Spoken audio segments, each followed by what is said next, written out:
kita bicara tentang akhlak Nabi SAW terhadap istri-istrinya. Ini mohon diperhatikan oleh bapak-bapak. Ya, karena kita sekarang hidup di zaman krisis akhlak, baik akhlak istri maupun akhlak suami. Ya, seorang berusaha menciptakan surga di rumahnya, baiti jannati, rumahku adalah surgaku. Seorang berusaha rumah adalah tempat yang sangat dia rindukan. Kalau dia keluar dia ingin pulang. Kalau dia ingin keluar dia ingin pulang. Ya, kalau seorang suami ya, setiap keluar ingin balik, berarti dia sudah menemukan surga di rumahnya. Tapi kalau seorang suami di rumah ingin keluar melulu, ini berarti ada masalah. Mungkin ada neraka di rumahnya. Oleh karenanya harus memperbaiki diri antara suami maupun wanita. Lihatlah bagaimana akhlak Nabi SAW. Kita mungkin tidak bisa seperti Nabi. Kalau tidak kita niru-niru sedikit-sedikit ya. Laqad kana lakum fi Rasulillahi uswatun hasanah. Sungguh pada diri Nabi SAW ada teladan yang baik. Di antara akhlak Nabi terhadap istrinya, Rasulullah SAW kalau manggil istrinya dengan kata-kata yang menunjukkan kasih sayang. Rasulullah SAW panggil istrinya Aisyah dengan ya Aish. Ya Aish itu Rasulullah SAW ini metode orang Arab untuk menyingkat nama. Dan itu menunjukkan kasih sayang. Dia tidak mengatakan ya Aisyah tapi ya Aisyu. Wahai Aisyu. Yaitu ini. Dan ini sampai sekarang masih orang-orang Arab kalau manggil anaknya. Misalnya Abdullah mereka panggil ya Abudi. Ya.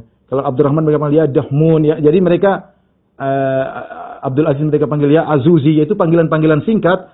Bentuk kasih sayang. Ini sampai sekarang masih diterapkan oleh orang-orang Arab. Ya. Rasulullah SAW panggil Aisyah. Kadang disingkat namanya. Terkadang Rasulullah SAW memanggil dengan gelaran ya Humaira. Ya Humaira. Kenapa Rasulullah SAW panggil Aisyah dengan Ya Humaira? Karena disebut para ulama, karena Aisyah sangat putih. Sebagaimana bapaknya Abu Bakar juga putih. Saking putihnya Aisyah sampai terlihat rona-rona merah di wajahnya. Karena ada rona merah, Rasul panggil Ya Humaira. Yang artinya wahai wanita yang nampak rona-rona merah di pipinya. Bagaimana seorang wanita tidak gembira dipanggil oleh suaminya dengan panggilan yang menunjukkan kecantikannya. Ya Humaira. Ya. Rasulullah dalam manggil aja milih-milih kata ya. Kita sebagai suami terkadang manggil istri dengan namanya, siapa fulana ya. Tati sini tati panggil namanya. Harusnya panggil ya sayangku ya. Paling kita mungkin dek ya apa sayang cintaku ya. Terkadang seorang di telepon bukan tulis cintaku sayangku, kadang-kadang uminya anak-anak ya. Kadang-kadang tulisan yang enggak benar. Pengganggu nomor 1 misalnya. Kadang-kadang orang ya akhirnya Rasulullah panggil istrinya ya Humaira. Akhirnya kita juga bisa mencontoh, kita bilang sama istri kita, wahai wanita yang terurai rambutnya, wahai wanita yang mancung hidungnya, wahai wanita yang putih. Rasulullah SAW seperti itu. Ya ini kita boleh bilang gombal ya gombal, tapi ini gombal yang disyariatkan, tidak jadi masalah. Rasulullah panggil ya Humaira, wahai wanita yang saking putihnya nampak rona-rona merah di pipinya. Paling tidak bapak-bapak sekarang mulai sekarang panggil istrinya dengan ya sayangku kek, cintaku kek ya, kasihku kek ya. Kalau bisa tidak sebut nama ya. Kalau sebut nama pun panggilan-panggilan yang indah yang didengar oleh istri, mereka senang dengan apa kalau kita menyenangkan orang, kita bahagia, menyenangkan istri harusnya lebih bahagia. Bukankah Nabi SAW mengatakan khairukum li ahlihi wa ana khairukum li ahli. Sebaik-baiknya yang terbaik bagi istrinya, aku suami yang terbaik. Ini isyarat bahwasanya orang yang paling utama untuk kita baiki adalah istri kita. Ya. Kalau kita sisihkan waktu untuk kawan, kalau kita mau traktir kawan, kalau kita pilih kata-kata untuk ngobrol supaya senang, kawan senang, istri lebih utama kita ngobrol, kita buat dia bahagia dan yang lainnya. Dia ibunya anak-anak, dia yang mengandung anak-anak kita, dia yang melayani kita di ranjang, dia yang mengurusi kita. Kalau kita sakit dia ngurusi, dia teman ngobrol kita, harusnya dia lebih utama untuk kita baiki. Jangan pelit-pelit sama istri ya. Kemudian di antara akhlak Nabi SAW, Nabi SAW kalau minum bersama Aisyah, Aisyah cerita. Aisyah kalau minum dari gelas Aisyah, kemudian Rasulullah ambil gelas tersebut, Rasulullah SAW minum dari bekas bibirnya Aisyah. Rasulullah SAW sengaja ambil gelas tersebut, Rasulullah putar, kemudian dia minum dari bekas giginya Aisyah, bekas mulutnya Aisyah radhiyallahu taala anha. Ya. Ini perkara sepele bagi kita, namun tidak sepele bagi Aisyah, wanita yang perasa, yang pun ingin keromantisan, ingin kelembutan. Dia riwayatkan kepada kita, Rasulullah kalau minum ambil gelasku dan dia isinya putar gelas dan dia minum dari bekas bibirku, kata Aisyah radhiyallahu anha. Bahkan Aisyah kalau makan kambing, Rasulullah makan kambing dan dia taruh, Rasulullah ambil kambing tersebut, Rasulullah SAW gigit dari bekas gigitannya Aisyah. Ada istri makan apel, Mbak ini Bu, ambil apel, gigit dari bekas gigitan istri. Yang penting sikat gigi dulu ya. Intinya lihatlah bagaimana ya perhatian Nabi SAW sampai hal-hal seperti ini ya. Rasulullah SAW sebelum tidur Rasulullah SAW ngobrol, kata Ibnu Abbas radhiyallahu taala anhum. Bitu inda khalati Maimunah. Fatahaddatsa Nabi sallallahu alaihi wasallam ahli sa'atan tsumma raqada. Aku pernah nginap di rumah Nabi bersama bibiku, istri Nabi itu Maimunah. Rasulullah SAW ngobrol bersama istrinya, kemudian Rasulullah SAW baru tidur. Sampai kata Ibnu Hajar rahimahullah, ngobrol bersama istri itu adalah ibadah, sebagaimana seorang nuntut ilmu. Kita kadang, saya misalnya malam-malam saya baca buku, 1 jam saya baca buku. Kan dapat pahala nih. Ibnu Hajar bilang, kamu kalau ngobrol sama istri juga dapat pahala. Sama seperti kamu belajar agama. Kenapa? Karena dua-duanya adalah ibadah. Ya, kita udah pulang dari kantor lama-lama, istri sudah siap-siap ingin ngobrol. Sampai di kita lah, sampai kamar kita nggak ngobrol, langsung ngantuk terus. Sayang, ayah, abi, anak tidur lagi banyak usaha tidur ngantuk, besok kerja lagi. Tidak sempat ngobrol. Ya. Kadang sudah sampai ke kamar, main HP sendiri, medsos, istri juga medsos sendiri, kita tersenyum sama teman di grup, ternyata tuh cewek yang lain, istri kita senyum sama temannya di grup, terkadang teman sekolahnya dulu atau laki-laki yang lain. Bagaimana rumah tangga seperti ini? Ngobrol, nggak sempat ngobrol, sibuk dengan WhatsApp masing-masing.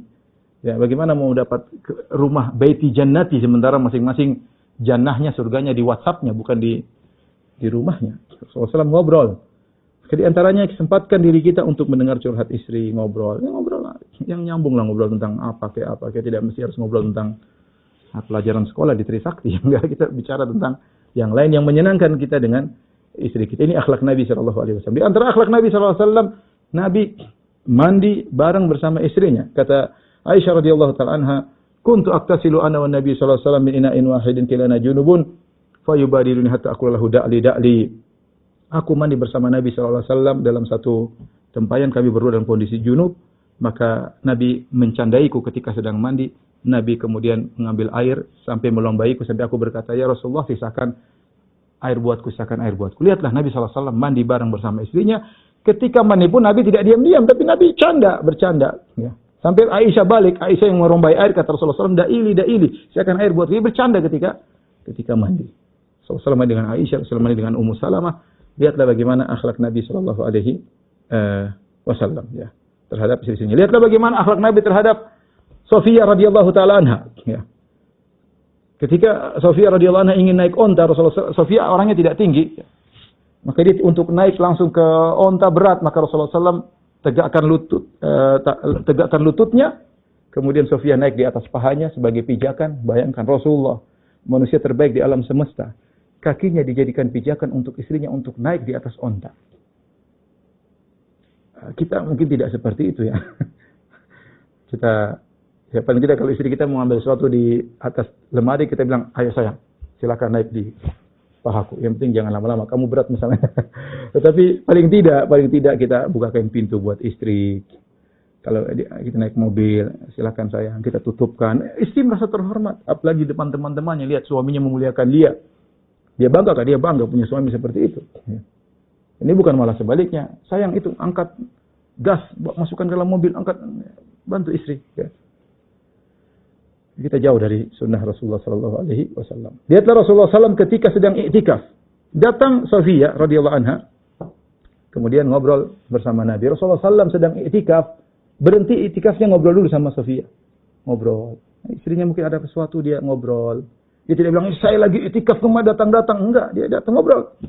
Selesai itu Rasulullah SAW bukan cuma dilepaskan di masjid. Lalu rumah Sofiyah belakang, cuma dekat. Kalau kita ke Masjid Nabawi, kan kita menghadap ke selatan, menghadap kiblat, rumah Sofiyah di belakang sini. Ya, sebelah utara, sebelah kanan, ya. Rasulullah keluar dari masjid, ngantar istrinya.